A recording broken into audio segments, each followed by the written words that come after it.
ನಮಸ್ಕಾರ ವೀಕ್ಷಕರೇ, ನಾನು ನಿಮ್ಮ ಹೋಸ್ಟ್ ಮುನ್ನಾ ಮೊಮಿನ್. ಹೇಗಿದ್ದೀರಾ ನೀವು ವೀಕ್ಷಕರೇ? ಇವತ್ತು ಜಿಲ್ಲಾ ಮತ್ತು ಸತ್ರ ನ್ಯಾಯಾಧೀಶರ ನ್ಯಾಯಾಲಯ ಕಚೇರಿ ಯಾದಗಿರಿಯಲ್ಲಿ ಒಂದು ನೇಮಕಾತಿಗೆ ಅಧಿಸೂಚನೆಯನ್ನು ಹೊರಡಿಸಲಾಗಿದೆ. ಯಾವ್ಯಾವ ಹುದ್ದೆಗಳಿಗೆ ಇಲ್ಲಿ ಅರ್ಜಿಗಳನ್ನು ಕರೆದಿದ್ದಾರೆ ಎಂಬುದರ ಬಗ್ಗೆ ವಿಡಿಯೋನಲ್ಲಿ ತಿಳಿಯೋಣ. ವಿಡಿಯೋನ ಸ್ಕಿಪ್ ಮಾಡದೆ ಕೊನೆವರೆಗೂ ನೋಡಿ. ಇನ್ನೂವರೆಗೆ ನಮ್ಮ ಚಾನಲ್ಗೆ ಯಾರು ಸಬ್ಸ್ಕ್ರೈಬ್ ಮಾಡಿಲ್ಲ, ಮುಂದೆ ಬರುವ ಎಲ್ಲ ಸರ್ಕಾರಿ ಉದ್ಯೋಗ ಮಾಹಿತಿ ಪಡೆಯಲು ಈಗಲೇ ನಮ್ಮ ಚಾನಲ್ಗೆ ಸಬ್ಸ್ಕ್ರೈಬ್ ಆಗಿ ಮತ್ತು ನಮ್ಮ ಆಫಿಷಿಯಲ್ ಒಂದು ವಾಟ್ಸಪ್ ಚಾನಲನ್ನು ಫಾಲೋ ಮಾಡೋದನ್ನು ಮರೆಯಬೇಡಿ. ಲಿಂಕ್ ಕೆಳಗಡೆ ಡಿಸ್ಕ್ರಿಪ್ಷನ್ ಬಾಕ್ಸ್ನಲ್ಲಿ ಕೊಡಲಾಗಿದೆ, ಅಲ್ಲಿಂದ ನೀವು ಅರ್ಜಿಗಳನ್ನು ಇಲ್ಲಿ ಸಲ್ಲಿಸಬಹುದು. ವೀಕ್ಷಕರೇ, ಈ ಜಿಲ್ಲಾ ನ್ಯಾಯಾಲಯದಲ್ಲಿ ನೋಡಿ ನೇರ ನೇಮಕಾತಿ ನಡೀತಾ ಇದೆ. ಯಾವುದೇ ಪರೀಕ್ಷೆಗಳು ಇರುವುದಿಲ್ಲ, ಡೈರೆಕ್ಟ್ ನೇಮಕಾತಿ.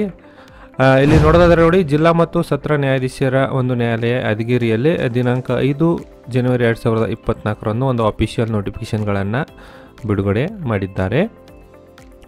ಈ ನೋಟಿಫಿಕೇಶನ್ ಪ್ರಕಾರ ನೋಡಿ, ಇಲ್ಲಿ ಖಾಲಿ ಇರುವ ಒಂದು ಜವಾನರ ಒಂದು ಪ್ಯೂನ್ ಹುದ್ದೆಗಳ ಒಂದು ನೇಮಕಾತಿಗೆ ಒಂದು ನೇರ ನೇಮಕಾತಿ ಇಲ್ಲಿ ನಡೀತಾ ಇದೆ. ಇಂಪಾರ್ಟೆಂಟ್ ಡೇಟ್ಸ್ ನೋಡೋದಾದರೆ ನೋಡಿ, ಅರ್ಜಿಗಳು 16 ಜನವರಿ 2024ರಿಂದ ಆನ್ಲೈನ್ ಮೂಲಕ ಪ್ರಾರಂಭವಾಗಲಿದ್ದು, ಆನ್ಲೈನ್ ಮೂಲಕ ಆ ಒಂದು ಅರ್ಜಿ ಸಲ್ಲಿಸಲು ಕೊನೆಯ ದಿನಾಂಕ ನೋಡಿ 15 ಫೆಬ್ರವರಿ 2024ರವರೆಗೆ ನೀವು ಆನ್ಲೈನ್ ಮೂಲಕ ಅರ್ಜಿಗಳನ್ನು ಸಲ್ಲಿಸಲು ಅವಕಾಶವನ್ನು ಕಲ್ಪಿಸಲಾಗಿದೆ. ಅದೇ ರೀತಿ ಅರ್ಜಿ ಶುಲ್ಕ ಪಾವತಿಸಲು ಕೊನೆಯ ದಿನಾಂಕ 16 ಫೆಬ್ರವರಿ 2024 ಕೊನೆಯ ದಿನಾಂಕವಾಗಿರುತ್ತದೆ. ಇಂಟ್ರೆಸ್ಟ್ ಇದ್ದವರು ಇದು ಯಾದಗಿರಿ ಡಿಸ್ಟ್ರಿಕ್ಟ್ ಕೋರ್ಟ್ನ ಒಂದು ವೆಬ್ಸೈಟ್ಗೆ ಹೋಗಿ ಡೈರೆಕ್ಟಾಗಿ ಅರ್ಜಿಗಳನ್ನು ಸಲ್ಲಿಸ್ಬೋದು. ಇಲ್ಲವಾಗಿದ್ದಲ್ಲಿ ನಮ್ಮ ವಾಟ್ಸಪ್ ಚಾನೆಲ್ನಲ್ಲಿ ಡೈರೆಕ್ಟ್ ಅರ್ಜಿ ಸಲ್ಲಿಸುವ ಲಿಂಕ್ ಕೂಡ ನಾನು ಅಪ್ಲೋಡ್ ಮಾಡಿದ್ದೇನೆ. ಟೋಟಲ್ ವೇಕೆನ್ಸಿ ಬಂದುಬಿಟ್ಟು ನೋಡಿ, ಜವಾನರು 21 ಹುದ್ದೆಗಳು. ಇದು ಹೈದರಾಬಾದ್ ಕರ್ನಾಟಕ ಅಭ್ಯರ್ಥಿಗಳಿಗೆ ಇದು ಮೀಸಲಿಟ್ಟಿದ್ದಾರೆ ಮತ್ತು ಉಳಿದ ಜಿಲ್ಲಾ ಅಭ್ಯರ್ಥಿಗಳಿಗೆ ಒಂದು 3 ಹುದ್ದೆಗಳು ಇಲ್ಲಿ ಖಾಲಿವೆ ನೋಡಿ. ಹೈದರಾಬಾದ್ ಕರ್ನಾಟಕದ ಅಭ್ಯರ್ಥಿಗಳಿಗೆ 21 ಹುದ್ದೆಗಳು ಮತ್ತು ಉಳಿದ ಜಿಲ್ಲೆಯ ಅಭ್ಯರ್ಥಿಗಳಿಗೆ ಇಲ್ಲಿ 3 ಹುದ್ದೆಗಳು ಇಲ್ಲಿ ಮೀಸಲಿಟ್ಟಿದ್ದಾರೆ.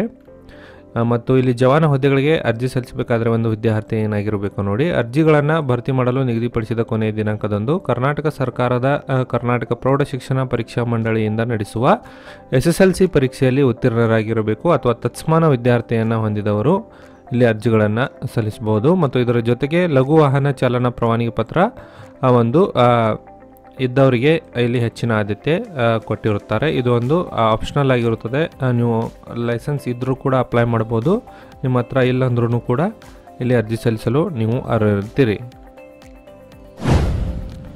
ಅದೇ ರೀತಿ ಹುದ್ದೆಗಳಿಗೆ ನೀವು ಅರ್ಜಿಗಳನ್ನು ಸಲ್ಲಿಸಬೇಕಾದ್ರೆ ಒಂದು ವಯೋಮಿತಿ ಎಷ್ಟಾಗಿರಬೇಕು ನೋಡಿ. ಎಲ್ಲ ಕಾಸ್ಟ್ನ ಅಭ್ಯರ್ಥಿಗಳಿಗೆ ಕನಿಷ್ಠ 18 ವರ್ಷಗಳನ್ನು ನೀವು ಪೂರೈಸಿರಬೇಕಾಗಿರುತ್ತದೆ.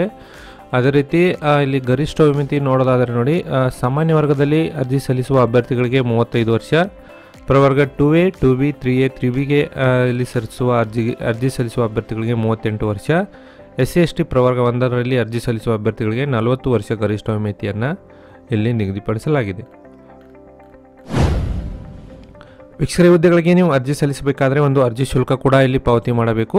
ಅರ್ಜಿ ಶುಲ್ಕದ ವಿವರ ಹೀಗಿದೆ ನೋಡಿ. ಸಾಮಾನ್ಯ ವರ್ಗದ ಅಭ್ಯರ್ಥಿಗಳಿಗೆ ₹200, OBC ವರ್ಗದ ಅಭ್ಯರ್ಥಿಗಳಿಗೆ ₹100 ಮತ್ತು SC/ST ಪ್ರವರ್ಗ 1 ಮತ್ತು ಅಂಗವಿಕಲ ಅಭ್ಯರ್ಥಿಗಳಿಗೆ ಇಲ್ಲಿ ಶುಲ್ಕ ವಿನಾಯಿತಿಯನ್ನು ಕೊಡಲಾಗಿದೆ. ಇನ್ನಷ್ಟು ಹೆಚ್ಚಿನ ಮಾಹಿತಿ ಪಡೆಯಲು ಕೆಳಗಡೆ ಡಿಸ್ಕ್ರಿಪ್ಷನ್ ಬಾಕ್ಸ್ನಲ್ಲಿ ನಮ್ಮ ಟೆಲಿಗ್ರಾಮ್ ಮತ್ತು ವಾಟ್ಸಪ್ ಚಾನಲ್ ಲಿಂಕ್ ಕೊಟ್ಟಿದ್ದೇನೆ, ಅಲ್ಲಿಂದ ನೀವು ಈ PDF ಅನ್ನು ಡೌನ್ಲೋಡ್ ಮಾಡಿಕೊಂಡು ಇನ್ನಷ್ಟು ಹೆಚ್ಚಿನ ಮಾಹಿತಿ ಪಡೆಯಬಹುದು. ವೀಕ್ಷಕರ, ಈ ಮಾಹಿತಿ ನಮಗೆ ಇಷ್ಟ ಆಗಿದ್ದಲ್ಲಿ ಒಂದು ಲೈಕ್ ಮಾಡಿ. ನಾನು ಮತ್ತೆ ಭೇಟಿ ಆಗ್ತೇನೆ ಮುಂದಿನ ಉದ್ಯೋಗ ಮಾಹಿತಿಯೊಂದಿಗೆ. ಅಲ್ಲಿವರೆಗೂ ನಮಸ್ಕಾರ, ಧನ್ಯವಾದಗಳು.